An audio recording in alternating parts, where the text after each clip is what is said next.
Here we are, Monday night, Pine Island Research. Thanks everybody for choosing to spend your night with us. That's pretty awesome. The chat is love seeing you guys here. So many friends that I've gotten to know over the last couple years, and it really means a lot to see you guys show up and chat. I appreciate it. It's going to be an awesome show tonight.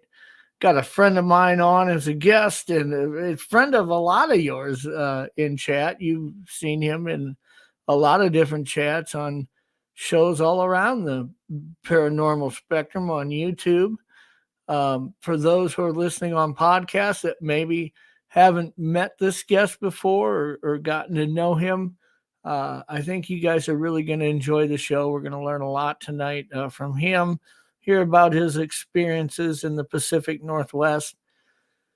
Right now, here in Minnesota, we are still under plenty of snow, and I was driving by the other day. There's right down the road from my house. There is unfortunately a deer that got hit during last week's blizzard, and it didn't fly into the ditch. The ditch is full of snow, so the fields and the ditches are all level. There's no 5-foot dip or so into the ditch anymore. It's all just level with snow.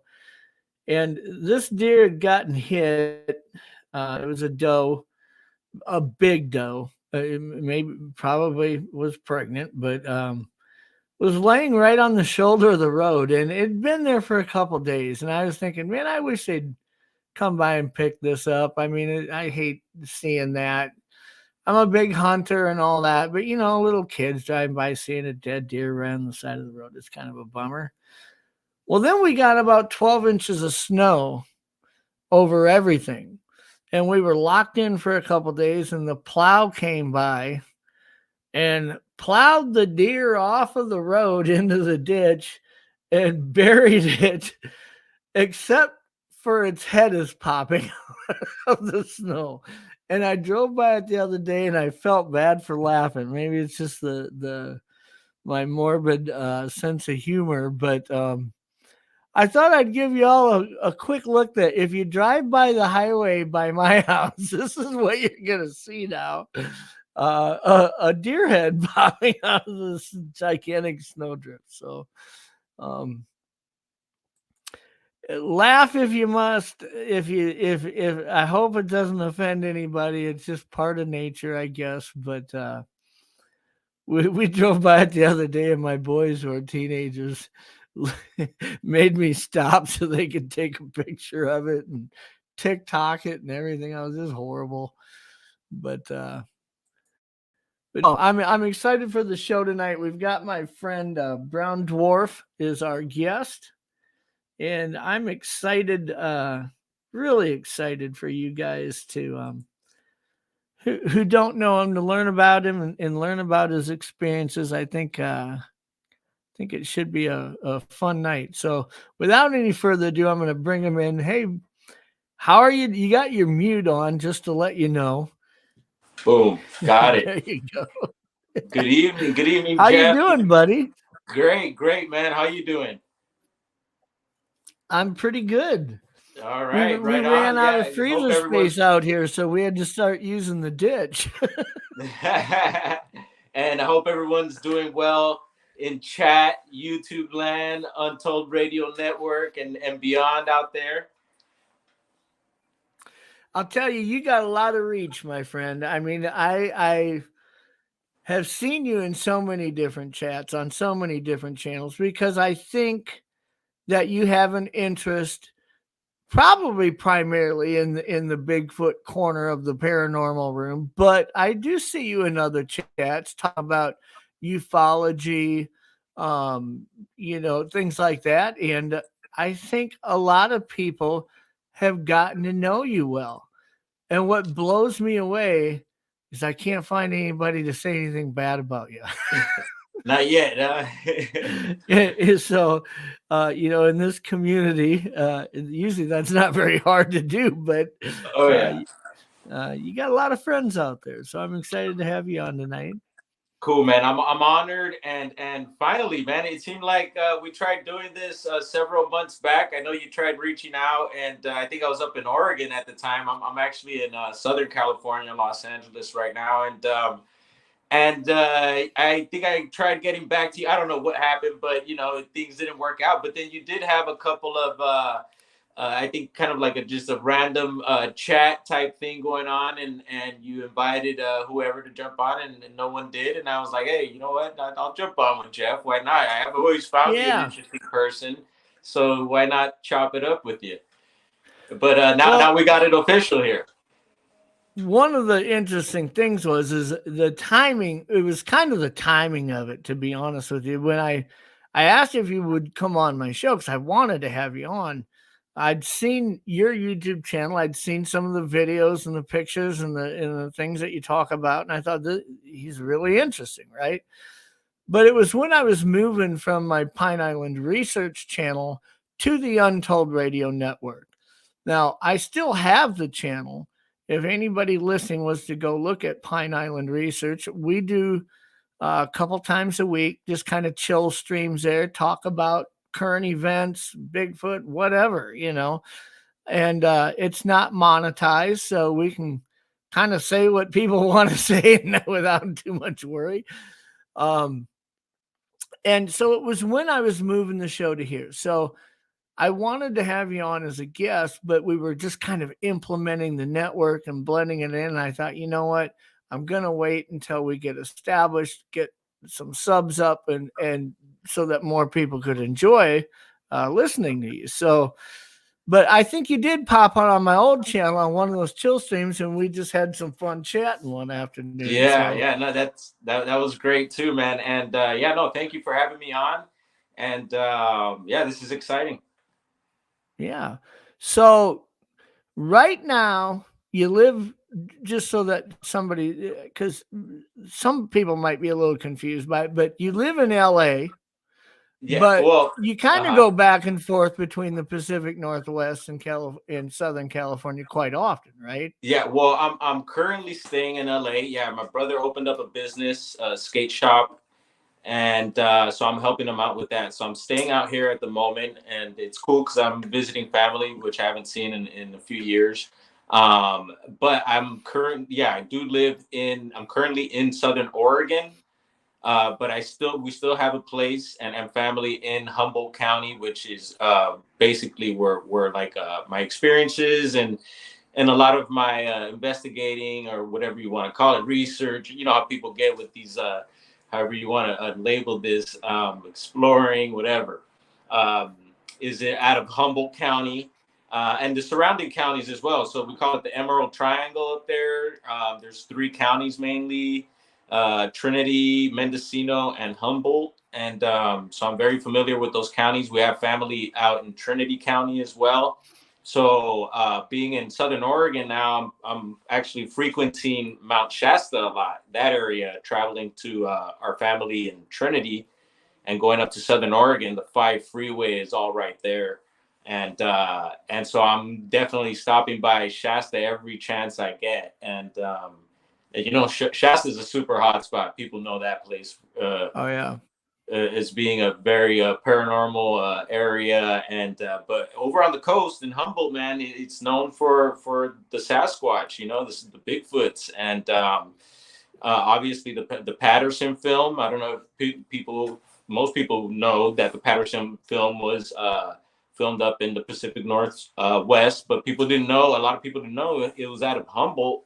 And actually, to be technical, there's a Bluff Creek project. It's a group of guys out of the area there that have been doing a lot of work and just figuring out where Patty had walked, where everyone was when that all went down. And I guess Mm-hmm. technically in the Bluff Creek area, it's bordering Del Norte County and Humboldt. So I don't know. I guess we kind of split the glory there with Patty.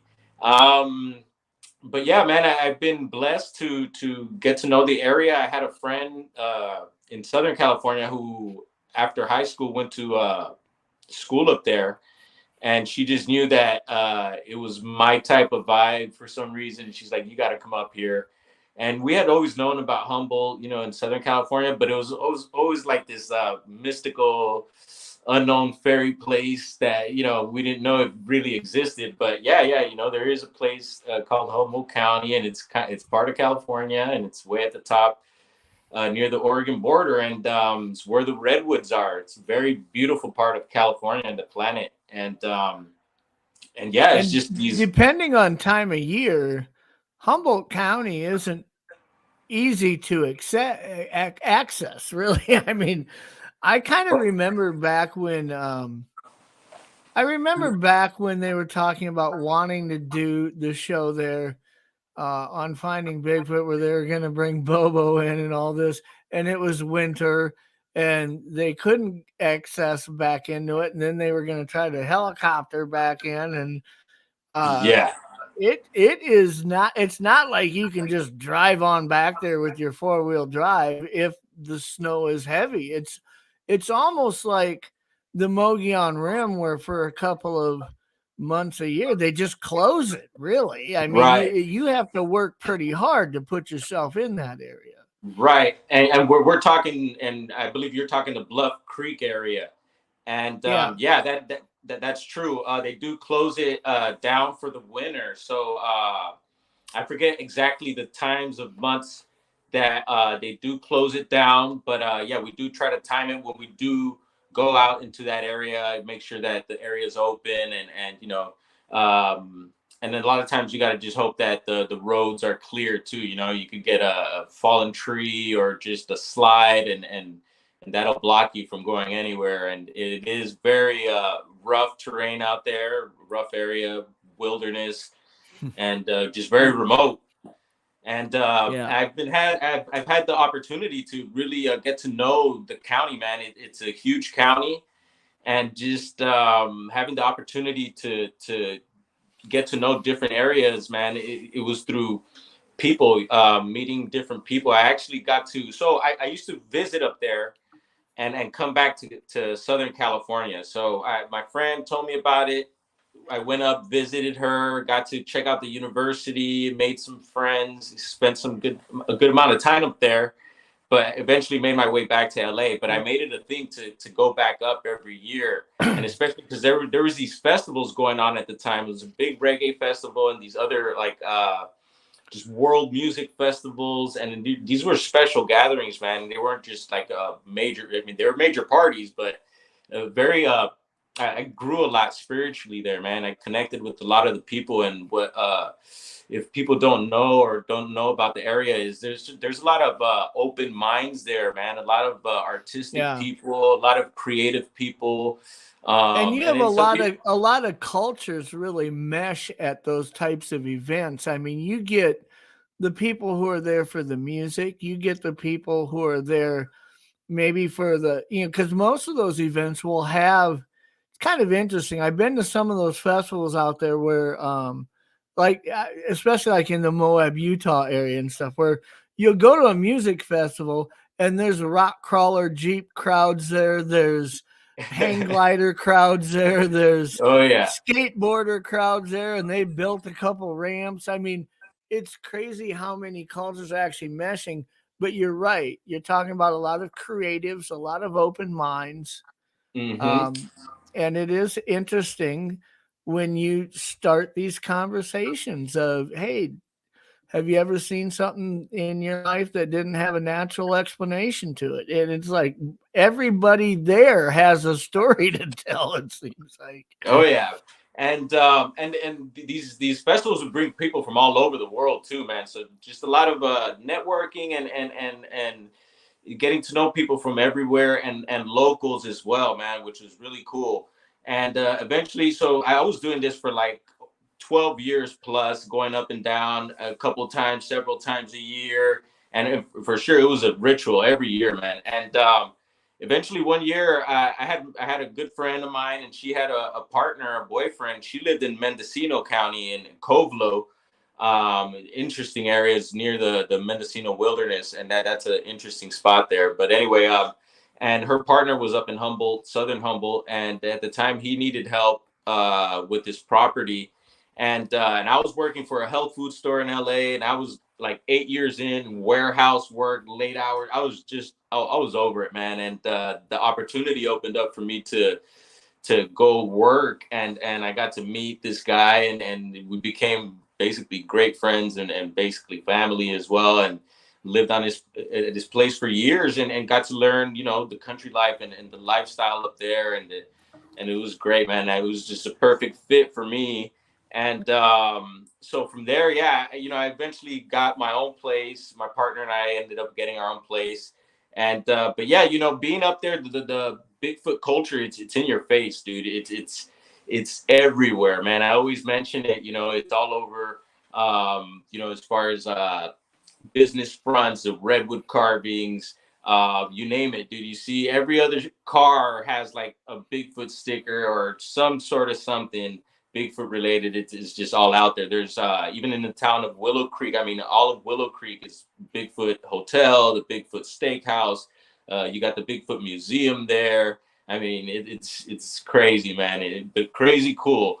And so yeah, man, you start hearing the stories from people, and some of the neighbors, and being up there, a lot of times I was alone caretaking, but there'd be seasons where people would come in and help and stuff, and you would hear some of the stories, man, and some of the stories were coming like from really close by, neighbors, and so in that particular property, we're in Honeydew, California, and you get the Matole River that flows through there, and we were up on the hills, but then you got the Matole Valley, and then across from us was the Kings Mountain Range, beautiful view, and so apparently, I mean, Humboldt has the most reported documented encounters according to the BFRO and several other data bases, and so in California they have the most reported sightings and reports, right?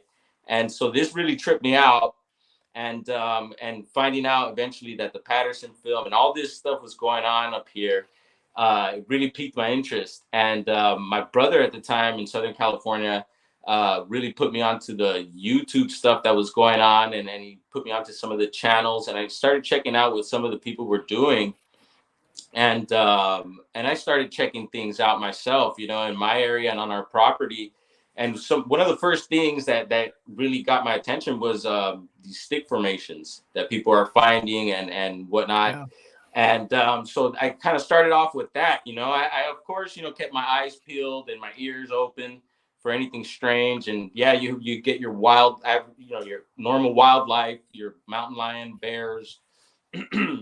And then every once in a while you get some strange sounds, and so yeah, I started looking around the property, started finding certain little things that I felt like were similar to some of the stuff people were finding online, and that got me really excited, man. I started documenting some of this stuff, and then as far as like the strange sounds, I started using my phone, and I shared some of this stuff with some of the people, and one guy in particular, and he's actually, I've seen him around recently. He kind of fades in and out in the YouTube scene.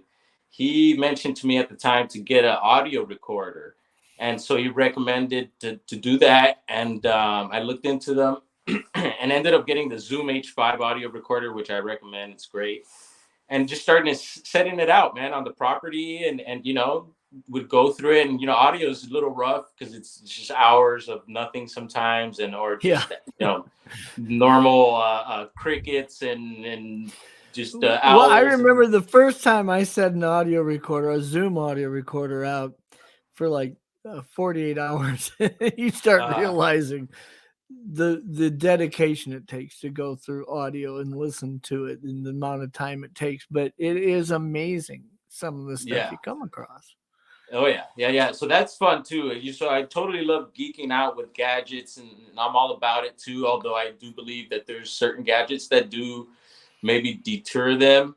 A lot of people believe game cams do, and I was aware of that. At first I wasn't aware, but when I became aware of that, I thought about it. I was like, wow, but who knows? Let's give it a shot. So I got my game cams. I got several of them and started setting them up on the property, yeah, capturing your normal, foxes and bear and whatnot.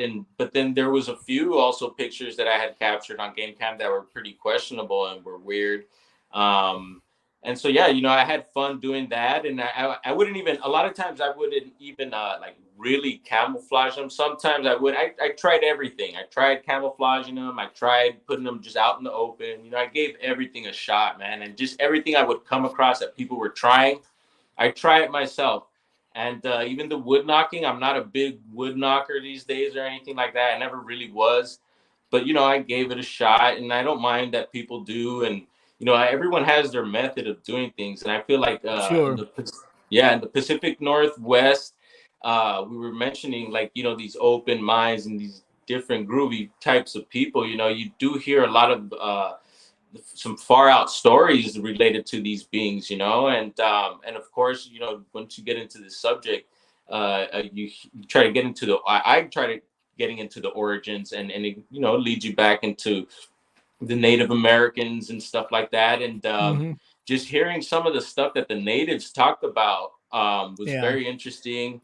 And but they also get into some stuff that's pretty far out, man, and so it makes you wonder Yeah, about some of the Doug things. Doug did a show last week on Wednesday night last week, where Doug and Alex on the flagship show here on the network, Untold Radio, had the Paranormal Rangers, which are two law enforcement officers who have spent 3 decades working on a 24,000 square mile Navajo Indian reservation, where about 20 years ago they had so many paranormal reports coming in, not only of Sasquatch, but lights and things like this, that they took two of the officers and really just put that was their new shtick, was to go look at all of the paranormal reports. And you hear about, I really kind of thought, oh, are they going to be a little over the top? Are they going to be, quick to point the finger and say, ooh, that was big? But, they aren't. These guys were very grounded, very level headed the way they approach it. And still, the accounts that they have will make your jaw drop. It is crazy. Oh And yeah, I and experienced that too up on northern Minnesota next to the Pine Island Forest where I was doing research is the Red Lake Indian Reservation. And once I started talking to people there, they're not only a little more open about sharing any experiences they've had, but those experiences, a lot of times you've got to listen with an open mind. You can, I mean, if you're quick to throw that BS flag on somebody, those conversations won't last long for you. right. Yeah. Oh yeah. But And going back to the Paranormal Rangers, and I did catch that show, and I'm very familiar with them. And man, I respect their work and respect them, and it's just amazing. And so yeah, man. So those types of things really keep my mind open, especially in this topic, because like I was mentioning earlier, you start hearing the reports from locals and stuff like that, and reading some of the reports that have been documented out there, and some of them are really bizarre. So some of them are unbelievable sometimes, and it's just strange. But then you get your typical, road cross sighting, which has, I claim to have had two road cross sightings, and we could get into that later.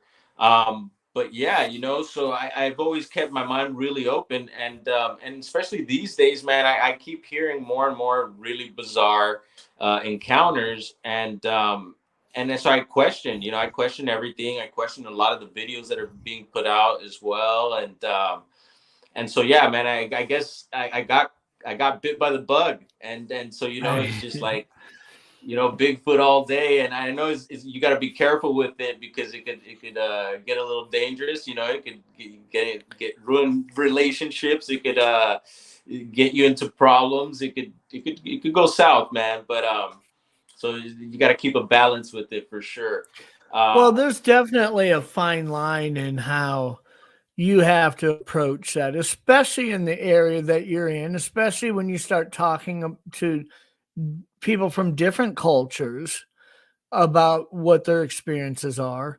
I mean, you're going to approach it from a research perspective, try to apply the scientific method and really work as hard to disprove an idea as you do to prove it, if you're going to be fair about it. But yet you have to balance that with an open mind when you communicate with other people. And especially when I say communicate, when you listen to other people share what their what their encounters or their experiences have been. That doesn't mean you sign on and believe everything you hear. I mean, I'm the first one to tell you what Wes Germer's approaching 1,000 episodes on Sasquatch Chronicles. I don't believe all 1,000 are true. Maybe only half of them are, right? Right. Maybe less than that. I don't know. Right. But when you're interacting with people in your area and they've chosen to trust you to share something that's happened to them that's that profound, I think you need to listen with an open mind before you just close it off and say, I have to approach this I always, and me and you have talked about this, Brown. I think that we're kind of on the same page. We kind of start at the flesh and blood. That's what I'm looking at, right? Tell me something that leads me in a different direction. Show me something that doesn't have a natural explanation to it. And then we can have the concern. I'll consider where we go with that, right? What are your ideas? And in those conversations, in those hundreds of conversations that build up with other people, you start having a reference point of people who maybe are reporting experiencing the same thing that at the beginning you looked at and said, there's no way.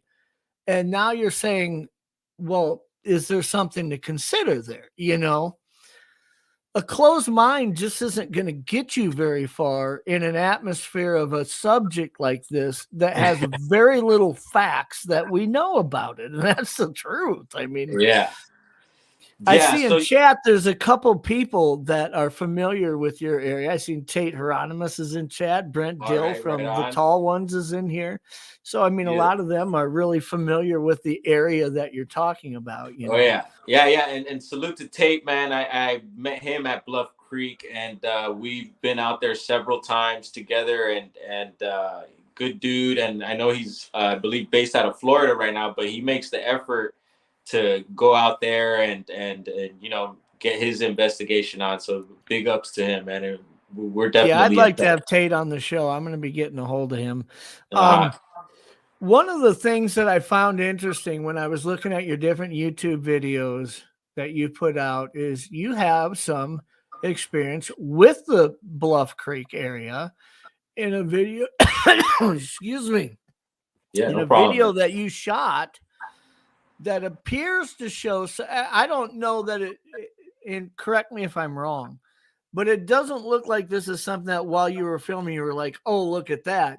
You were filming stuff, and probably in reviewing that video, you found that it appears that something walks out of the edge of the trees and walks right back into it again. Oh, yeah. And then, and I will mention Bluff Creek is infested with bears, black bears. So there's black bears all over the place there. And I think Tate even mentioned the other day that every time he goes to Bluff, he sees a bear. And it happens to me, too. I've documented a lot of bears. Got a lot of bear stories up there, but this particular time, I believe this was my first time. So this the video you're talking about. I think it's an old clip, but I just reposted it, a clip of it, and I was with a gentleman, Mike, rest in peace. He was an old, I believe, California sheriff, and but he was into this topic and had been going there since the 80s. And the time I went, I had taken my son with me. And Mike met us at Louse Camp, and nobody was there. Everyone was at the film site, and we were kind of like, well, where do we go? How do we had no idea where to go or how to get there. And Mike was like, you know what? I'll show you guys. I'll take you guys in. So that was very cool of him. And I guess he passed away last year, I believe.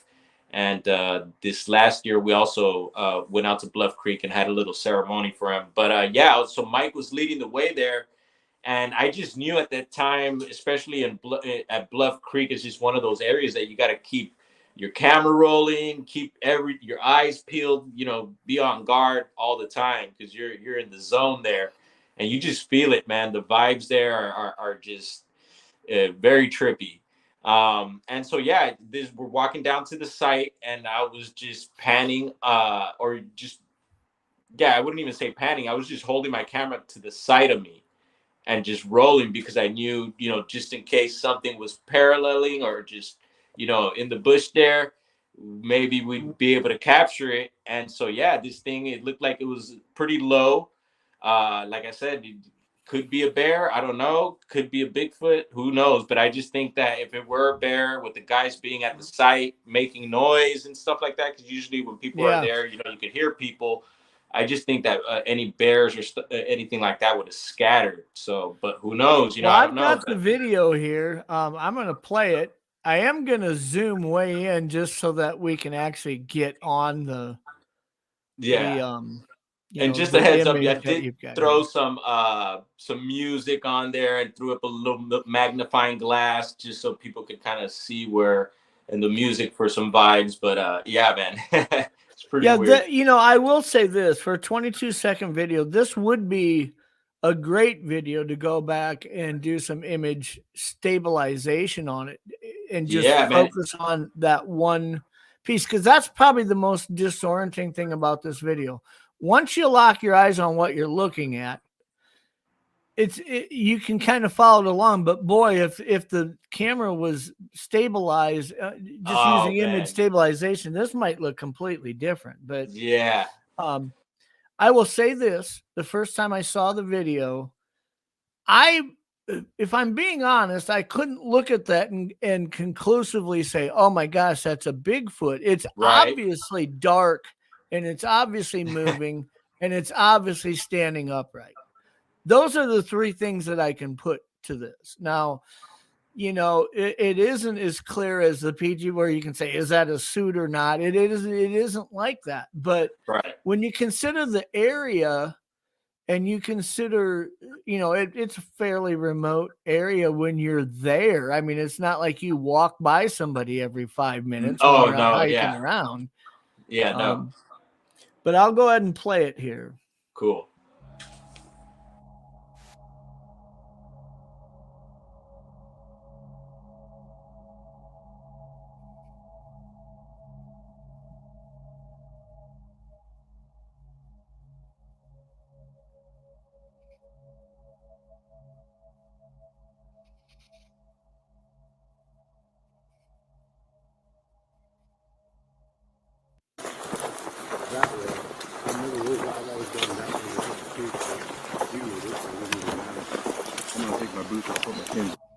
That's the point right there where you see it walking from left to right, full speed. You almost see it easier than you do slowed down.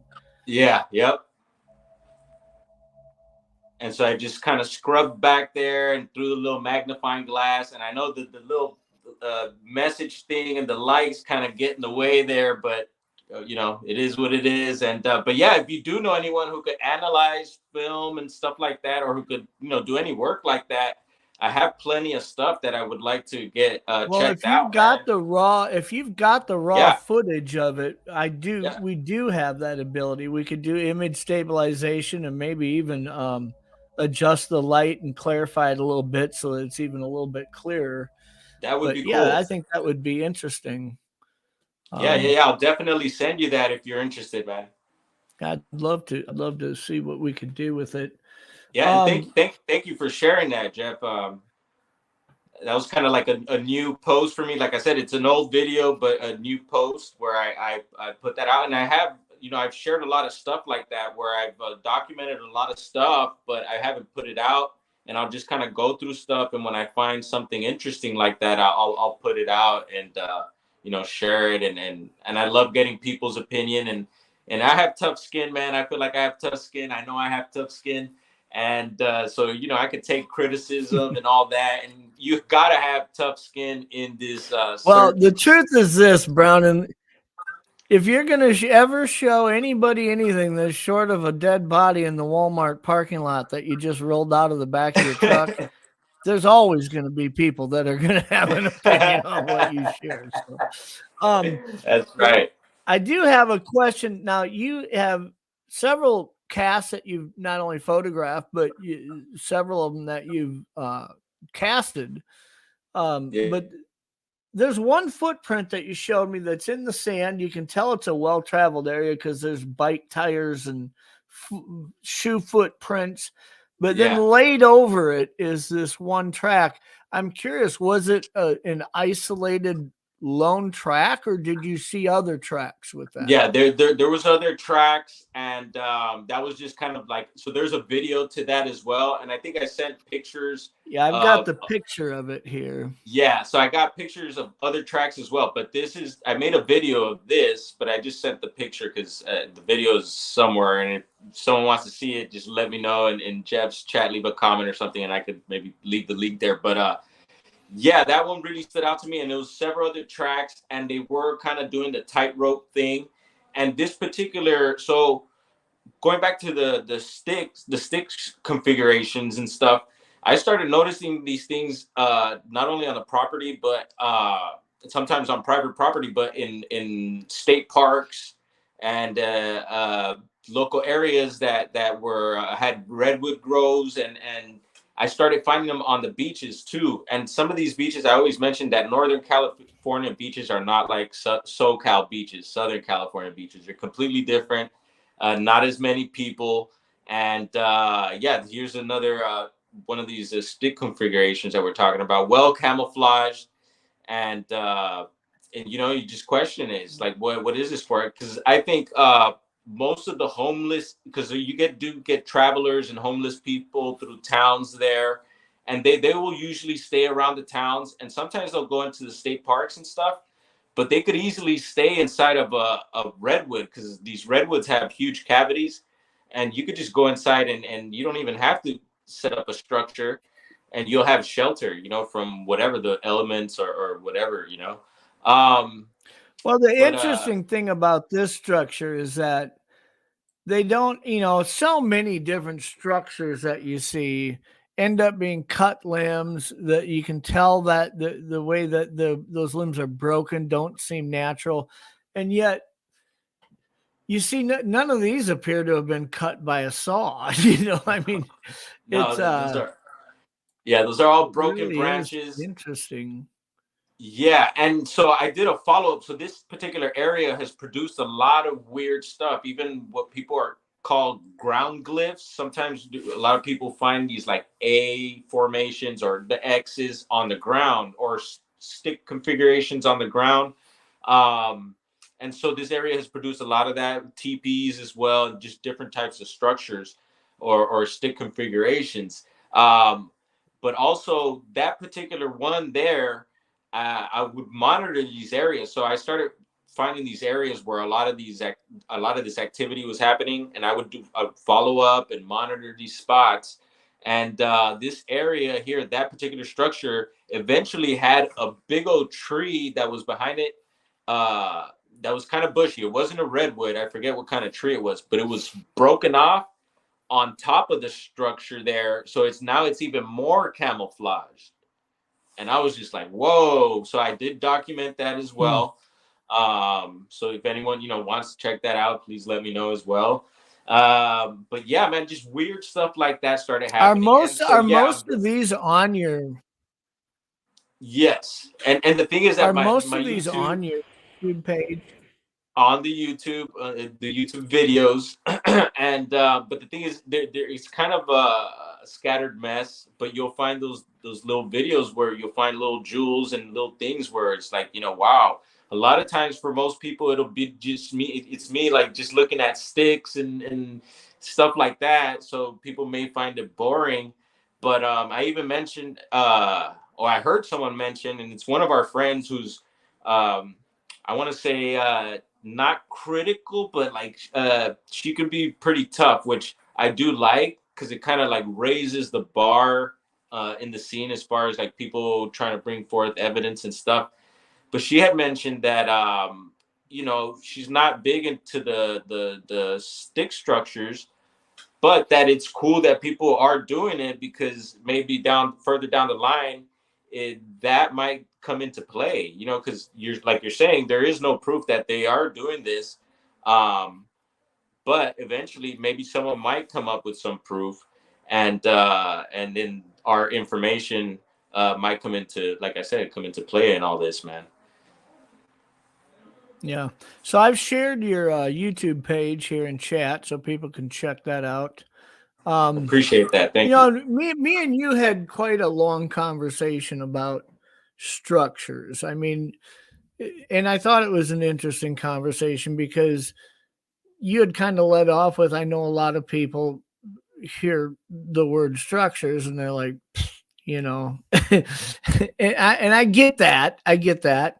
I think one of the things that is a little misleading about it is the word structures, because in my opinion, I don't think what any of these are, I don't have any research that's shown me data where I have any proof that a Bigfoot has ever made any of these structures. But I know there's data out there where you can show that humans have made a lot of them, probably trying to fake them or trying to confuse people.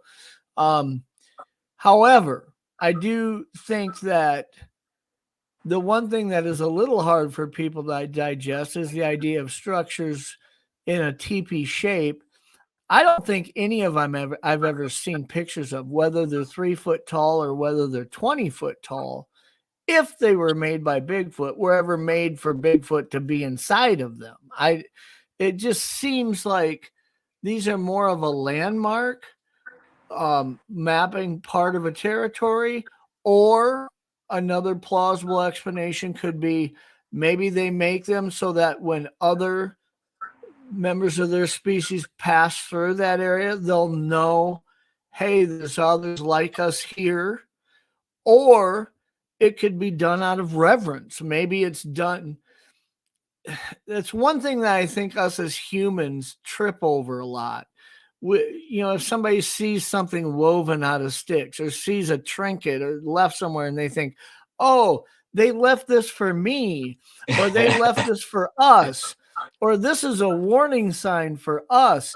I don't know that us is part of that equation at all. If they are making a structure, it could just simply Right. be that they're doing it out of reverence for each other, or maybe, if they've got a process advanced way of thinking like humans do, they obviously are capable of being curious, being happy, being upset.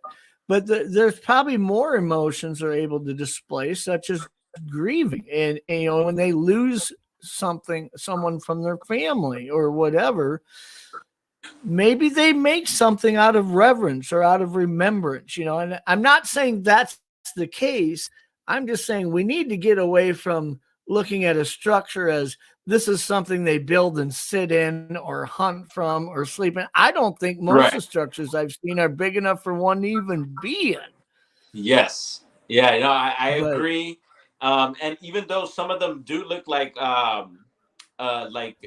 inviting almost, they have doors, they have like almost like even like benches inside, which I question. It looks like yeah, people were hanging out in there. And some of them, like you said, it could be human built. Like I totally get it. So going back to like the type of people that are up in NorCal and in Southern Oregon and in Pacific Northwest, I could see, some of these people partying on the beaches and building, a teepee and all that. And then you hear about bushcraft and the Boy Scouts, of course.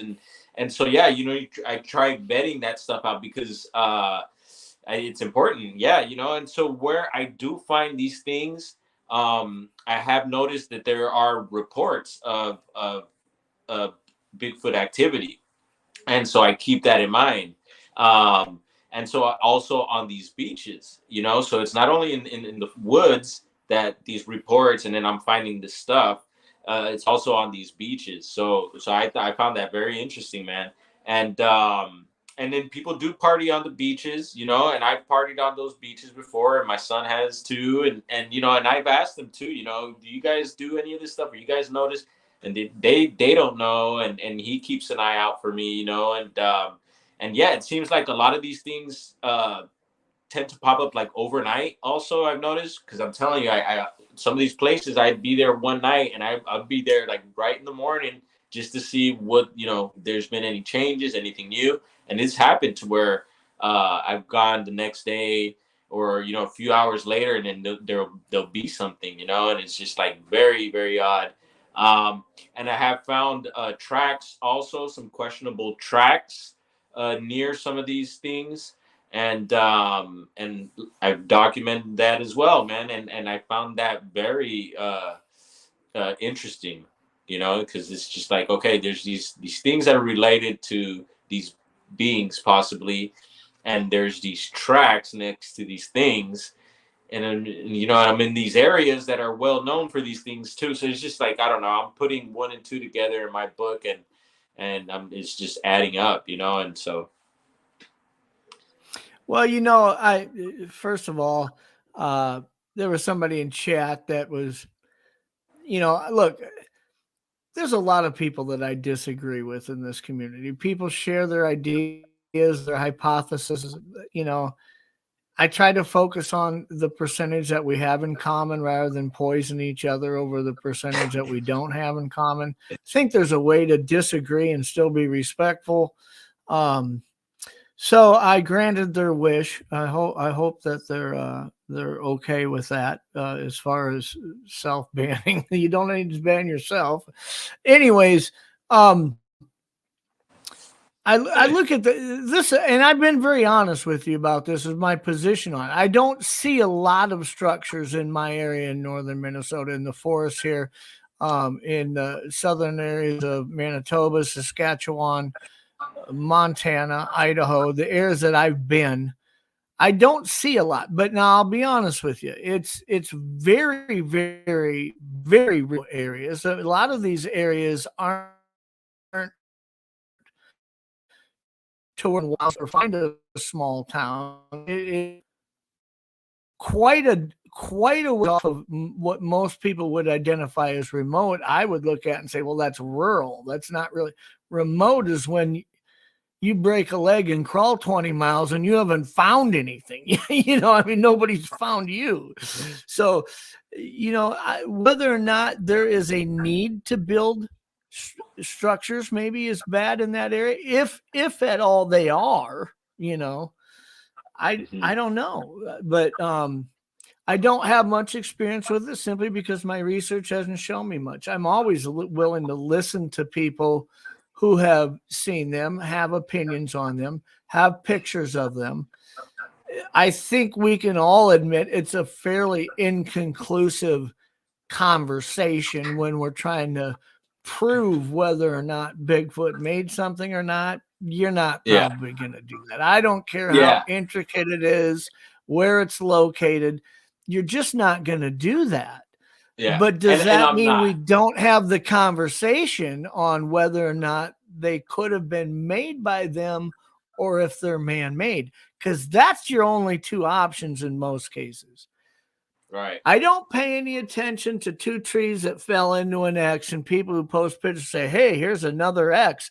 No, that's another case of snow load, or that's another case of wind. I don't even know that I'd call that something that would be classified as a structure. But when you see these intricately built, intricately woven structures, it's either man-made or it's made by Bigfoot, one of the two. Mm-hmm. And like I say, my evidence doesn't point a finger at Bigfoot conclusively.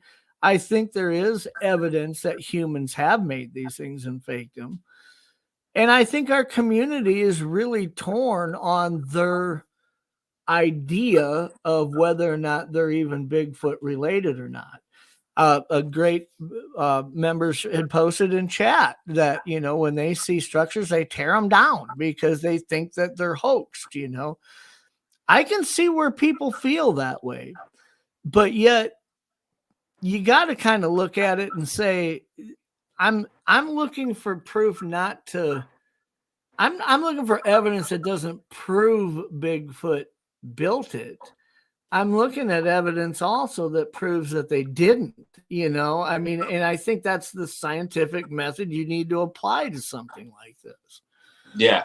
And that's why I like your approach of things. And then some of our friends too. That that's what I'm saying. Like the way they uh, think of things and approach things. I like it because it does raise the bar for certain things. And yeah, man, like I said, I'm not trying to prove anything or I'm just taking it as it goes and in what I share and finding similarities with other people.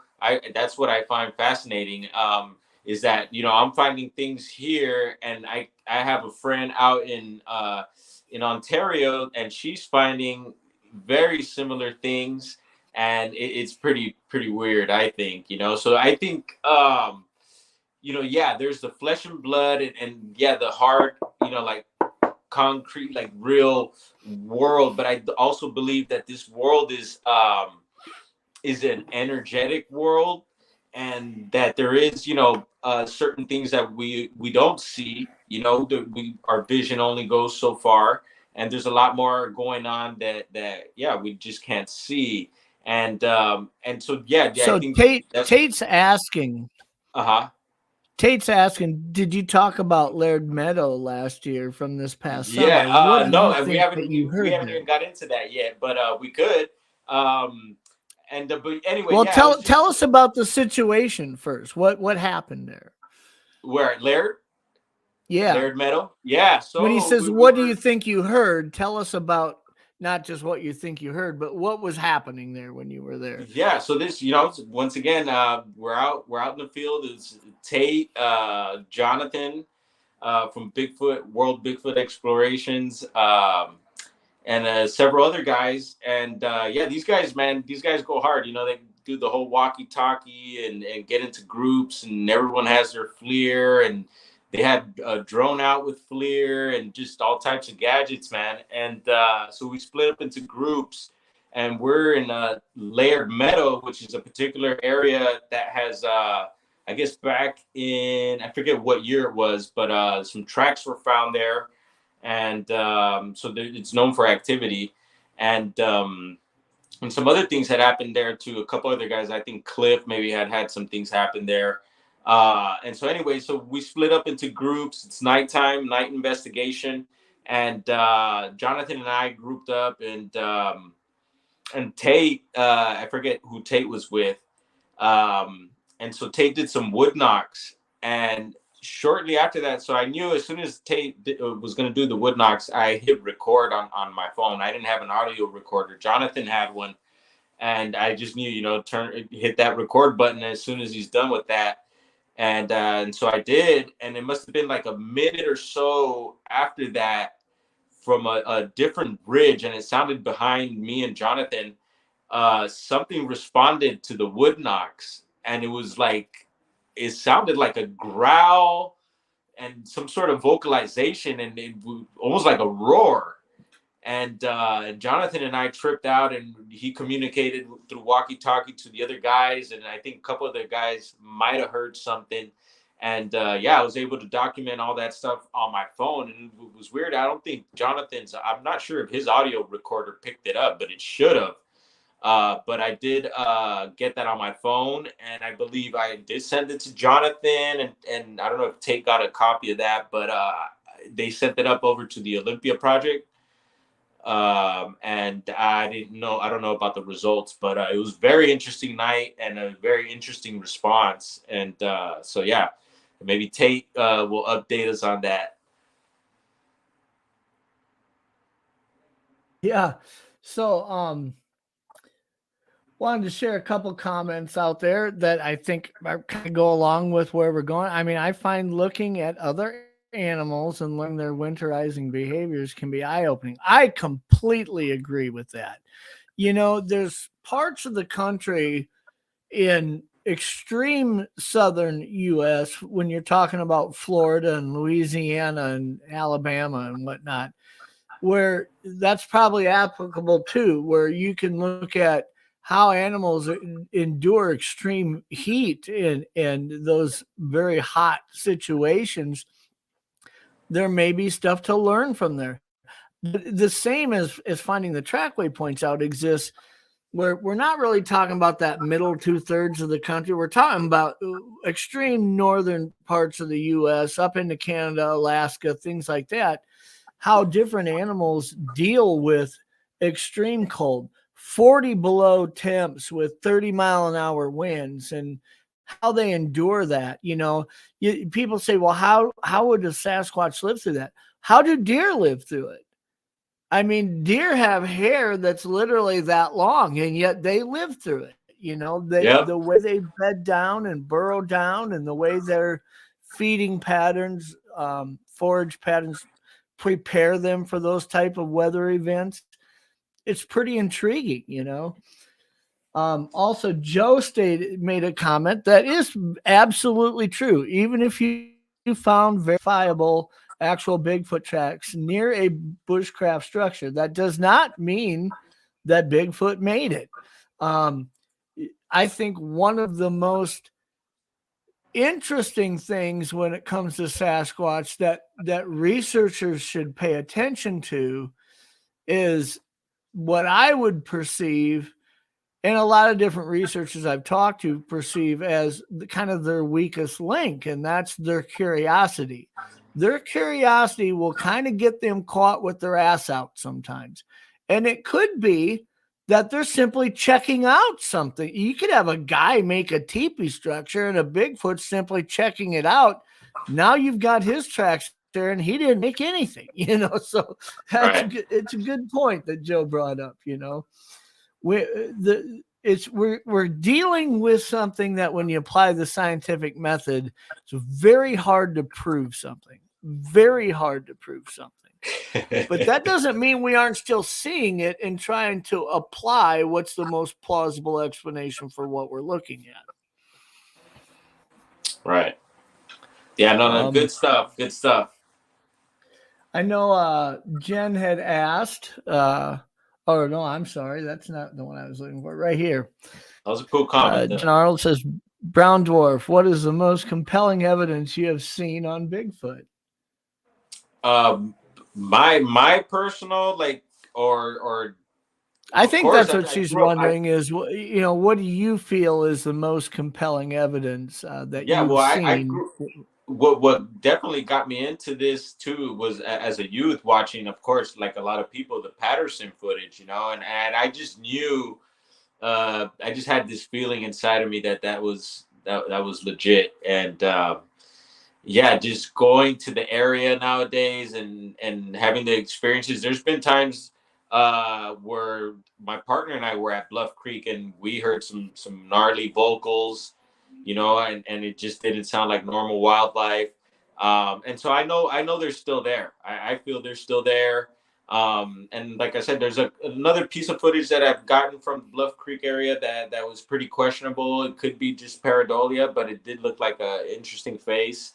And I've shown that's been posted. So I think Patty for sure. And, for a lot of people are over Patty, and, people want to get, better footage and whatnot. But I think, she holds her ground. And for me, it's one of the best pieces for sure of evidence out there. I would agree. I think in the 70 or 80 different interviews that I've done with different guests, different researchers, when I ask them, where did this start for you? Where did this drive to want to find out a truth or to learn more come from? I'd say probably 3 out of 4 of them will say it was the PG film that launched it. And I can relate to that because I remember being, 8, 10 years old at a movie theater watching the Saturday afternoon matinee. And before the movie started, they showed the Patterson Gimlin clip. And I sat there with my bucket of popcorn just like, whoa, Yep. Yeah, no, I remember exactly. I must have been, oh man, maybe like 6 or 7 maybe. And yeah, I remember the apartment in Hollywood we were in and seeing the footage. And right after we seen that, my mom turns around, looks at me, and she says, "That's a Sasquatch." I'll never forget that, man. Your brain's going noted. Yep. And and for all this to unfold like it has, for me to get the opportunity to go up there and to find all this out, and just this journey has been pretty special, man. And that's why I feel like it's more than just it's a spiritual journey for me as well. And you know, that's a whole other can of worms there, you know, because I do believe there's a spiritual side to this, not only to this topic, but just to life, period, man. And I feel like we're all on our own journey, and if you're aware, you'll get guided the right way, man, and things will just unfold. I guess you could say magically, because I do believe, man, this life is a lot more than what most people are living and seeing. And so yeah, I'm just tapping into that, man, outside of 1 foot in the matrix and 1 foot outside of it, man. Yeah. You know, and I've got, you know, I trust me, I know where that line exists between flesh and blood and, you know, the woo train. I get that. I get that. But, you know, I have to factor a couple different things into when I look at where that line sits. And that's that I do believe that there are other areas of the paranormal where there are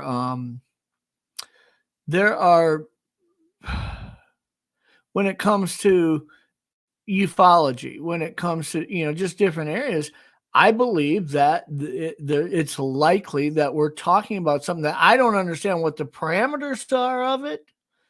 It's really not my area of research that I've spent much time looking at, but there's definitely a phenomena that exists there. There are as many, you know, encounters and experiences, many from people who are of you know, high integrity, that it's just not a coincidence, right? Right. Now, whether you want to fill that blank in with spirits, UFOs, aliens, orbs, whatever, okay, I'm not prepared to say I have proof of any of that exists myself. I don't. Right. But I pay attention to those areas and what's being talked about, and you know, I understand that there is more that exists in this world that not just I have seen, but us as humans maybe are ready to wrap our head around and understand at square one. Mm-hmm. However, you know, whenever I look at something, I'm not quick to jump on that woo train. It just does not work for me. There's not a seat reserved for me there. And when I see people who say, well, there's no way that Sasquatch could make that, or that a Sasquatch did make a structure or whatever, from the research perspective, assigning the, you know, trying to apply the scientific method, if I'm going to start there and say there's no way Sasquatch did that, I now have to find the proof that a human did. Right. I mean, that's by default where I'm placing myself. Yeah. And I'm not saying that in a lot of these structures you can't find that, but I think there probably are some where you're looking at it going, I don't see it, right? I think that's where that kind of that question mark exists, but it's not where I start from. And, you know, a lot of people will confuse that. They'll say, well, Jeff had a show like this, he's all about the woo. You know, people want to hear what you're not saying, not what you are, unfortunately. Yeah. But and you know, excuse me, the woo topic is a big thing right now. You know, you know, there's all sorts of woo stuff, you know, whatever you want to call it. But I just feel like it seems like it's a hot topic. Everyone, especially the UFOs right now. You know, Dogman is another one. You know, that's been coming up a lot lately. Well, and if we're being honest, it sells tickets. I mean, you know, the way some of these channels are designed, the shock value that they incorporate into a lot of the titles of the videos that they put out there, they tend to speak factually about things that are simply at best a hypothesis for them. You know, even if they've seen enough of something to believe that's real, if you don't have the evidence to prove that it's real, it's hard to speak about that factually. That's kind of where I stand on that. But yet you see it happening all over the place. I mean, people are talking about, Bigfoot hopped off a UFO and farted out an orb. Like you're an idiot if you don't believe that. And I'm just thinking, how did you get there, man? What led you to that? I don't get it. But and so man, it's, I call it the circus. And so within that, I do believe there is the strange going on. So like, for example, people have talked about them being able to materialize and dematerialize and stuff like that, which I think is pretty far out, some pretty trippy stuff. But so in with that, I question, okay, so if they are very you were mentioning earlier, have feelings and have very human qualities, I guess you could say, what if they have souls and spirits as well? And so maybe the ones that we're seeing materialize and dematerialize is maybe a ghost of theirs, I don't know. Something I've thought about.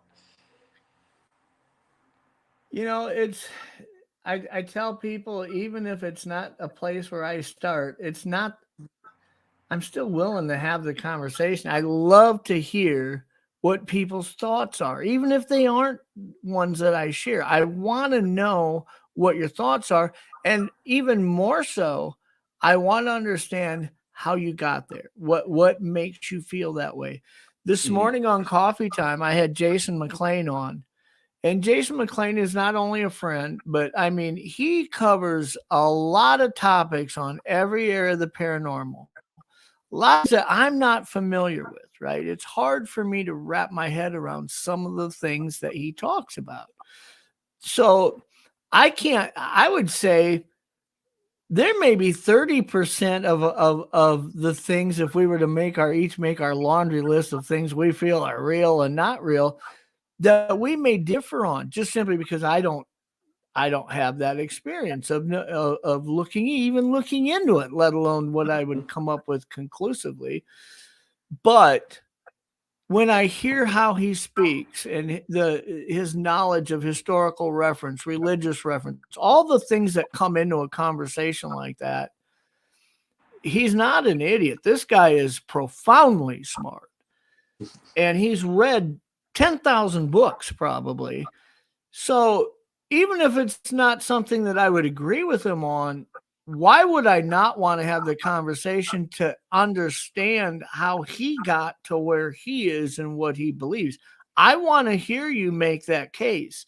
And he's a guy who is pretty profoundly capable of explaining why he feels some way, but he's not just somebody who throws out a comment when you ask why or what proof do you have of that. End of discussion. They don't go anywhere at that point. People like that, I think, really don't do any service at all to the position that they hold. But and you're mentioning Jason, excuse me, and he's had a pterodactyl sighting, I believe, right? He had mentioned he's had a pterodactyl sighting. He's had I believe somebody had said down in Texas where he lives that he had a what am I thinking of here? A Thunderbird sighting, perhaps. Okay. I think somebody had mentioned. All of which I haven't had, but I'm not going to be the guy who says because something hasn't happened, there's no way in hell it could happen to you. I'm not going to go there. Yeah. And in my book, Jason is a very credible man, and for him to say that out in public, man, I believe there's some truth to it for sure. And it's not the first time whether or not I guess everybody could say that's debatable whether or not there's truth to it. I guess my big thing would be that Jason McLean is a smart person who probably is not going to fall into the category of misidentification with something like that. He's obviously gone through his head and used the process of elimination, and that's where he landed. Now, whether I agree with it, that's completely different. But we're not talking about somebody who's just throwing something out there And, for those who say, well, I think he's doing it to make a buck, or anybody in this community, I shouldn't even use Jason as that example because it's not, I don't believe that's applicable with him. But, there's people that say, well, they're just out to make a buck. Well, you look at the Todd Standings and the Rick Dyer, and we're talking about people who made tens of thousands of dollars in this community, either hoaxing or fraud or whatever. But yet, I think you can also look at that's loosely thrown around. People will say, I moved to the Untold radio network from my old channel because I sold out and I did it for the money. Let me tell you something. If there's money in this move that I've made, I mean, I think I've signed a contract that says I can't state what I make, but I will say this. In 6 months of being here, I could have made more in one day working at Taco Bell. Okay. So I didn't make this move for money. I can guarantee you that. Oh, man. But, and so, yeah, and also another thing, Jeff, I know you've had your encounter, and not to totally bring it up, but, I found that very, very frightening and serious, man. Because, in this topic, you have the real serious, like a serious side to it. You get the serious accounts, the scary stories, the scary accounts. But then you have the other side, the friendly forest giant, right? And these like real peaceful and really cool like accounts too. So it's like these two polarities. And in your case, it wasn't it wasn't nice. It was very serious and well, I don't. that really. I believe. I don't believe that my account was my encounter was violent. I don't believe that it was. Okay. If it wanted to hurt me, it certainly could have hurt me. I mean, I stood there for almost 3 minutes on a trail trying to identify where this black bear was, because I was convinced what broke that stump was a black bear. I was positive that I was going to see a black bear. And Wow. I've spent enough time, the son of a hunting guy that out in the woods to know that I didn't in spring, the first week of June, I don't want to run away from a black bear and trigger a pursuit mode if it's a sow with cubs or something crazy like that, right? Right. I'm comfortable enough to at least get a visual. Is it 70 yards away? Is it 40 yards away? Is it closer than that? And as I was looking through the deadfall, I stood there for 3 minutes. During that time, this thing killed me if it wanted to. I don't think that was its MO. Okay. I believe when it comes to Sasquatch, their number one priority is elusiveness. They want to be elusive. They don't want contact. And I think their number one priority is to get you to leave. That's all they want. When you end up in their territory, they want you to leave. And they're going to use, in my mind, and I come to this conclusion in listening to all these encounters. Like, what was the responses people say that they use as descriptors? It did this, it did that, right? I believe it's an escalated system. I think it probably starts with breaking a stump, creating a sound that maybe your normal person would be like, wow, I don't know what did that. Let's get the hell out of here, right? Maybe throwing rocks then is tier 2, throwing something at you, pine cones tipping something over. I don't know. Maybe it's going to get to the point to where there's going to be vocalizations. You don't see it yet, but it's a sound that's like, whoa, I don't want to be here. And they may mimic the sound of another animal when they do that. They don't want to give away, they might try to mimic the sound of a bobcat or something like that just to get you to be uncomfortable and say, let's get out of here. Yeah. I don't think it gets to a point to where they show themselves to you until you've kind of ignored those first tiers of them trying to do something to get you to leave. Right. And when I reflect back at my encounter, when I think about the tree break and me walking up that trail and my friends being down on the beach, urinating on the beach area down there, And I'm standing on this trail trying to figure out there's a bear out here. Where is this thing at? Mm-hmm. I think to some extent I may have ignored some of these beginning steps of I want you to leave behavior Okay. to a Yeah. point Yeah. to Yeah. where it was just like, I'm going to show myself to it. And when it stepped out, it was holding a piece of a birch log that was about that round it cradled in its hands at its waist. And when I stood there, you got to understand at 18 years old, other than seeing that PG film at the matinee, it's not like now what we know now that we've been researching and learning and all this stuff.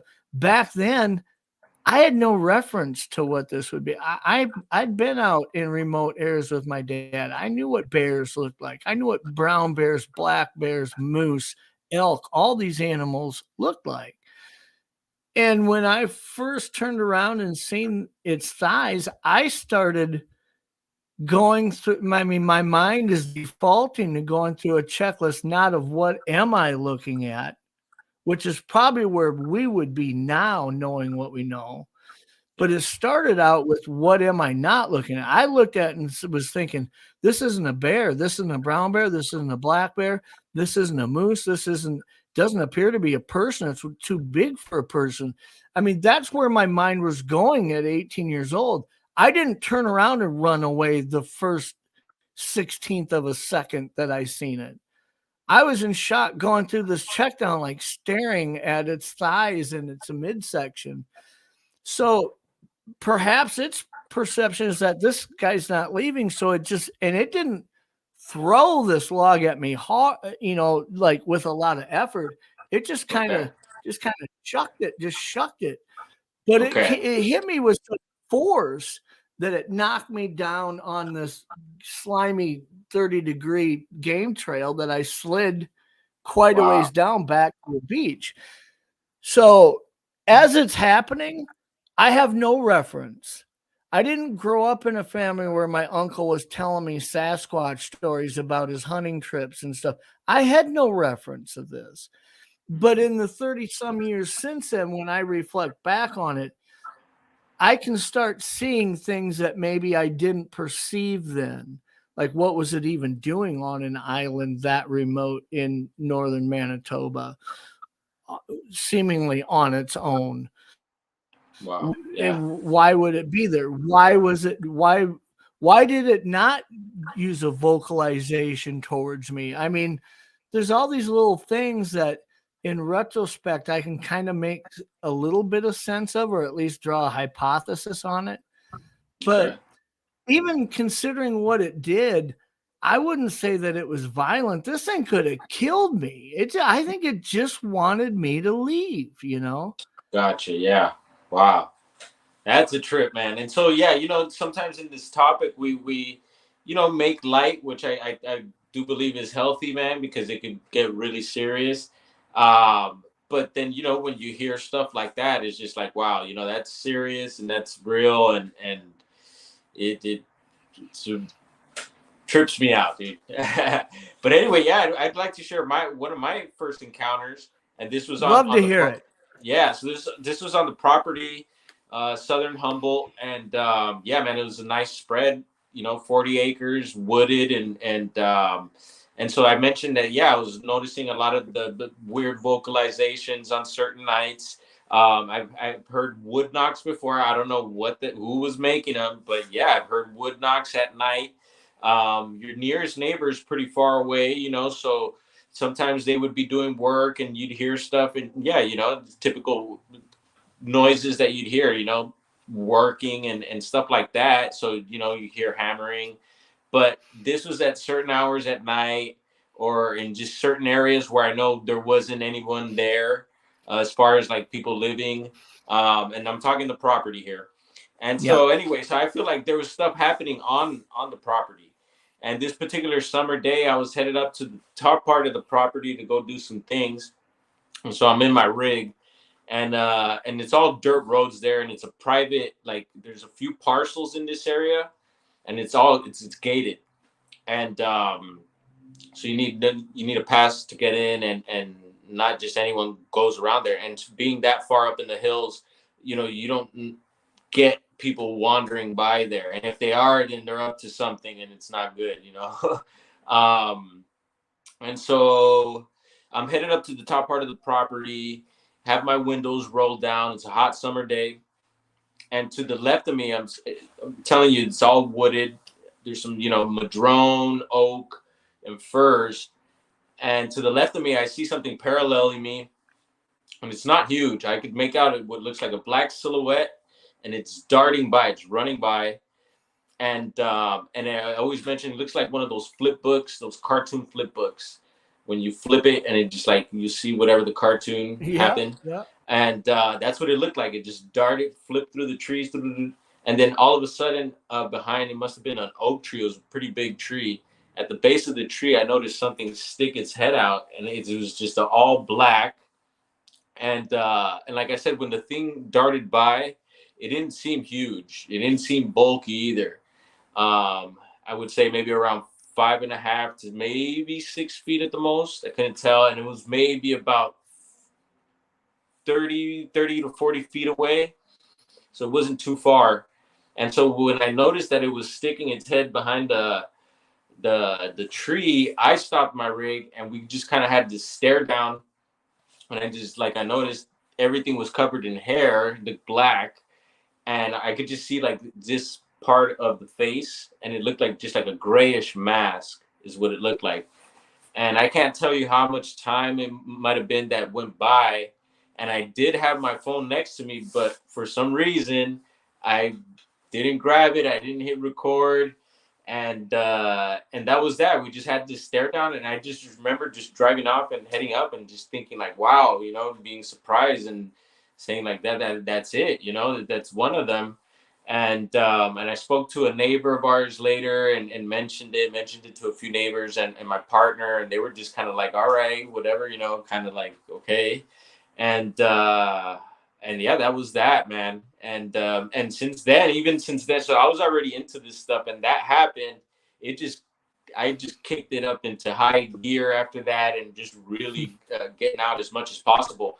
And so, like I've mentioned, I've been to other counties in California. I've been to several national parks and state parks, and even with Tate, actually did a little thing with him down in Los Padres National Forest in Southern California. And I think we had like maybe an orb that night, or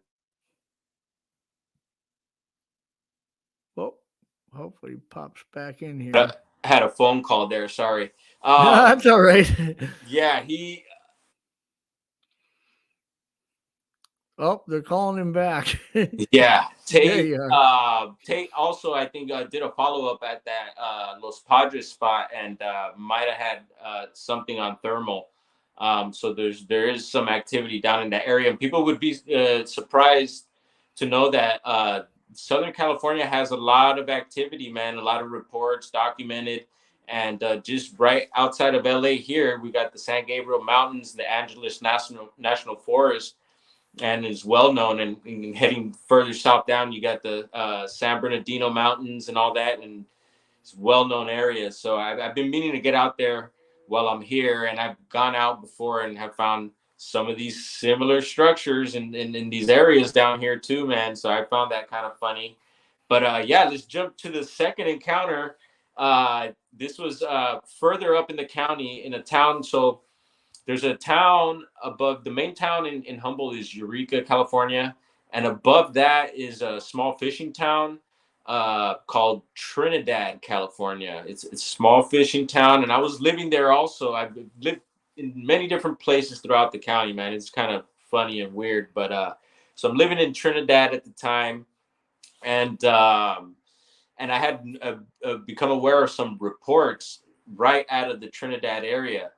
And in this area, there's some spots right near the beach where I was finding some of these structures as well. And if you look into these areas, there's a book out there I believe David Paulides had written about, and it's out of Trinidad, where they had reported a Sasquatch swimming rock to rock, I think eating like bird eggs or something like that. And there's a couple of reports out of the BFRO And there's also a recent report that was submitted, but I believe it's from 2013 out of Trinidad. And the lady, it was a road cross sighting, and it's right in this area where I believe I had my sighting as well, because I read into the account, and it just sounds like right around some of the areas that I be at. And so anyway, I was getting onto the highway 101, very major highway there, headed south, leaving the town of Trinidad. And so when I get on the freeway, I'm on the ramp there, and there must have been 3 or 4 cars ahead of me.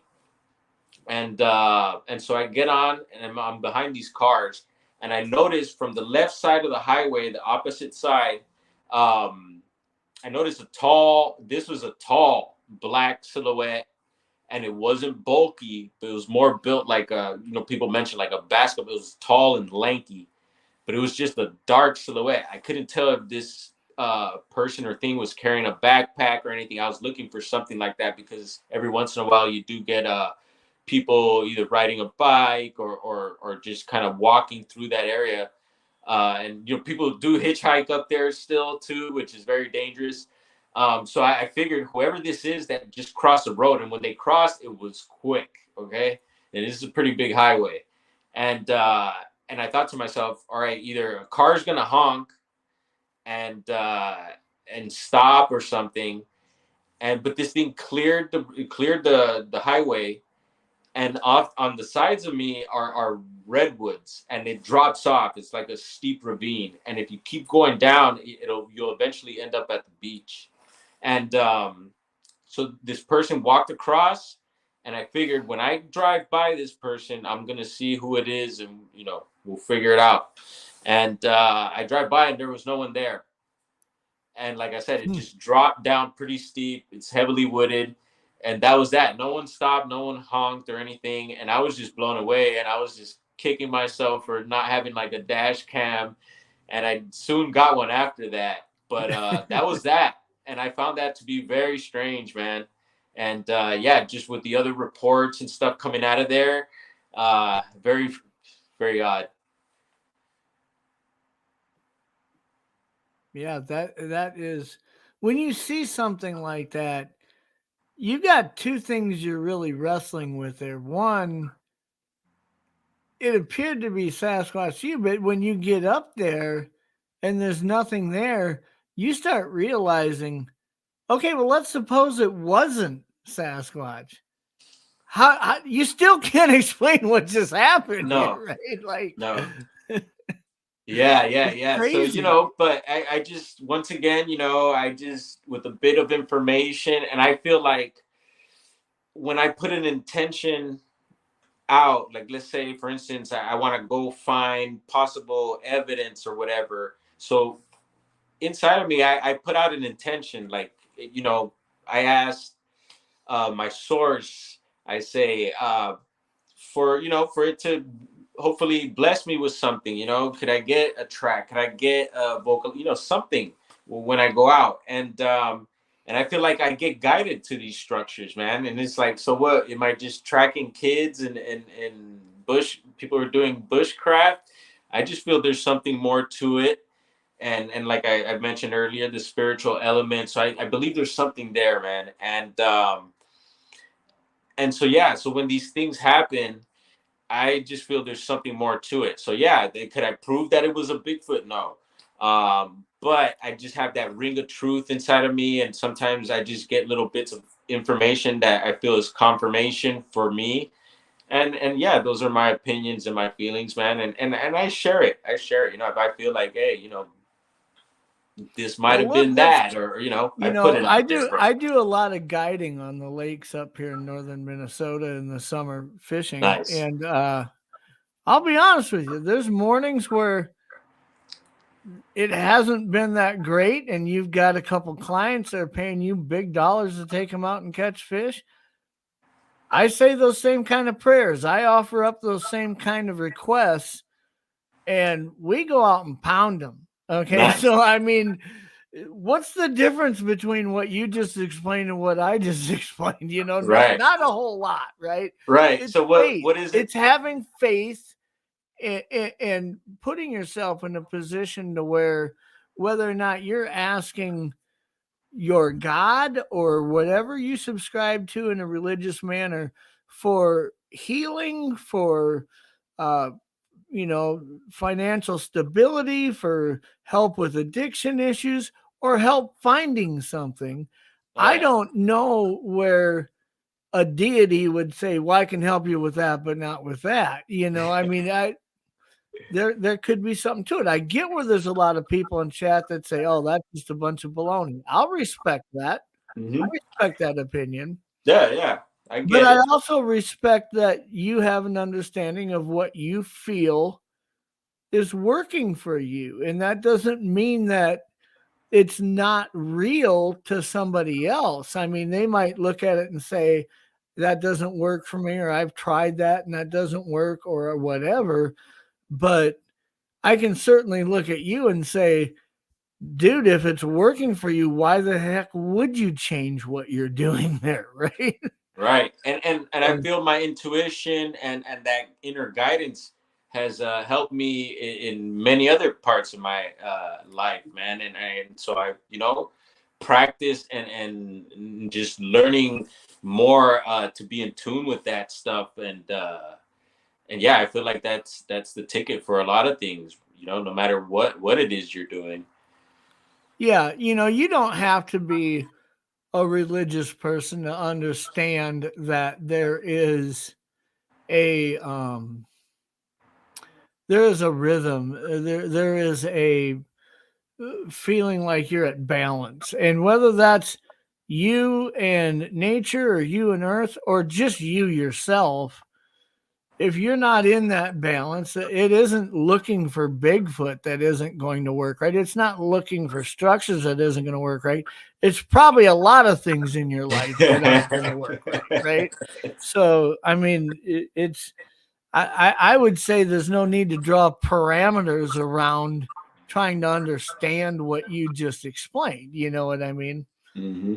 But I totally respect where there's people that look at that and say, "Dude, I can't sign on to that." Well, that's fine. I don't think Brown Dwarf comes on this show and shares these things with the expectation that everybody who hears it is supposed to somehow sign on to what he to the way he sees something.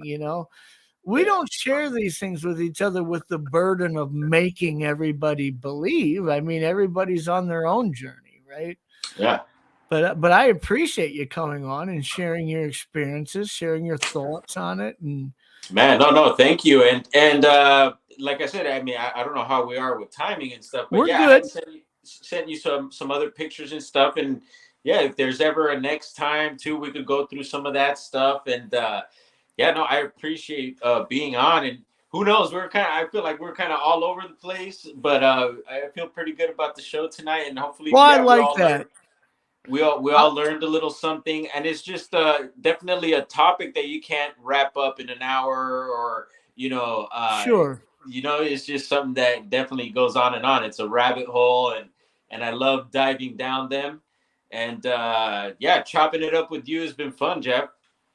I would my insight that I would share with any other YouTube hosts, influencers, whatever they want to call themselves, if they plan to have you on as a guest and think that they are going to cover everything in an hour, they're only setting themselves up for disappointment because that isn't going to happen.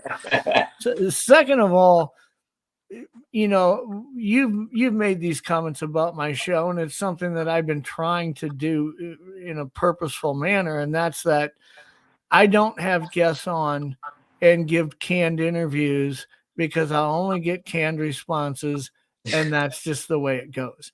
To give you an example, here in 2 weeks on March 13th, I'm going to have Ron Moorhead and Todd Neese on. Nice. Now, when I had Ron Moorhead, I had spoke to him for quite a while, a couple different times now recently, and we've been sharing some thoughts and ideas about things. And One of the things I didn't want to do is have him on and ask him the same 20 questions that everybody always asks him, right? I mean, if you want to hear his answers to that, search YouTube, Ron Moorhead, Bigfoot. There's 100 interviews of him out there where he's asked the same questions, right? Oh yeah. What I want to do is have Todd Neese and Ron Moorhead, who are very close friends, who spent hundreds of hours out in the field researching together, who have a lot of experiences that they've endured together. I want to light a campfire and pour them each a glass of bourbon and throw a topic out there, and then I'm just going to sit back and let them go. To me, that is going to be the most interesting discussion, more than any interview that you could offer, you know? And that's kind of the way I designed the show. When I wanted to have you on as a guest, I thought, hey, look, let's start out with a couple of these pictures. You can tell us where you were, kind of what happened. Mm-hmm. But by then, you've got the chat offering up their own questions and their own ideas. And I love the interactive part of the chat and letting them kind of dictate where that conversation goes a little bit and not have it all scripted out. I think for most people, they find that more interesting than a canned interview, you know? Yeah, I love the freestyle, man. And yeah, speaking of Ron and asking him questions, I usually ask him about Humboldt because Ron actually lived in Humboldt County also, man. But he says he never had really anything happen, which I find a little strange. So I always pick his brain about it when I get the chance. But well, I know yeah, most of Ron and Todd's experiences together were with Peter Byrne. Ron Moorhead, Todd Neese, and Peter Byrne, the three of them spent a lot of time together. And wow. most of it was up in Washington State, you know, Mount Hood, these areas like that. Mm-hmm. And so I just think it will be a great discussion to listen to, even though like right now Ron lives down in North Carolina and Yeah. Todd's still up in the Northwest, but he travels a lot. But I'm really looking forward to that. I think it'll be a good show. But yeah, for sure, man. And then yeah, I wanted to mention really quick. Also, you had mentioned Bobo, and you know he's practically a neighbor of mine in one of the towns there in Humboldt, and so we gotten to know each other. And I know Tate hangs out with them sometimes too. So yeah, we've gone out and so yeah, sometimes I'll chat with him and get some information, or I share information with him, and it's been cool, man, to be able to meet up with you guys and just making all these connections with a lot of wonderful people out there too, man. And I find that super fun and exciting also, dude. I love it. And well, all those connections really open up doors, not just in opportunities to share experiences and share ideas. And mm-hmm. I've often said there isn't a university anywhere in the world that's offering a doctorate in Bigfootology. I mean, we're all the students and we're all the professors. We play both roles for each other, and we learn from each other. We teach each other. Each one teach one. Yeah. Yeah. And, so those relationships that we build just are more opportunities to help others who maybe you could influence in some way, and also look at them and say, what can I learn from them? For sure. But well, I appreciate you coming on. If you want to hang out for a second, we can chat backstage out of the show, but I'll land this sure, plane man. here. Thank you. Salute to everyone out there. You guys stay blessed, stay safe, and we're out here. Thanks, bud. Well, I really appreciated him taking the time and coming on, man. It was a great discussion. I think that, again, I'll reiterate, I understand that there are things that sometimes we talk about on this show that isn't easily digestible for everybody in the chat. I get it. But that doesn't mean I don't look at anything that any of my guests choose to share with us. I'm appreciative of the fact that they looked at me and looked at this show and looked at the people in chat and all the people listening on podcasts and had enough faith and enough trust in us to say, I'm going to share this. I appreciate that. Even if my opinion differs from theirs on something. I get that. And I appreciate also that when it comes to the live chat and the people who leave comments on the stream, that we always treat each other with respect, even when we find a difference. The energy it takes to have an argument versus just say, I don't sign on to that, or I don't subscribe to that theory, and just not say anything. It's just a lot easier to choose the second. But and I'm not trying to discourage people from having discussions where we differ. I certainly welcome that in the chat. If somebody wants to say, I don't agree with that, and here's why, or I think there's another thing that picture could show something else. Here's my opinion. I want people to post that, but I just appreciate when we treat each other with respect. And on that's kind of, I think, where we'll land this plane. Appreciate you guys spending your Monday night with us, choosing Pine Island Research as your way to spend your Monday night. We will see you next week. Not sure yet who my guest is next week. I said that Todd and Ron will be on the 13th. But we'll get a good show lined up for you next week on the 6th. I'm looking forward to that. And you guys all have a good rest of your week.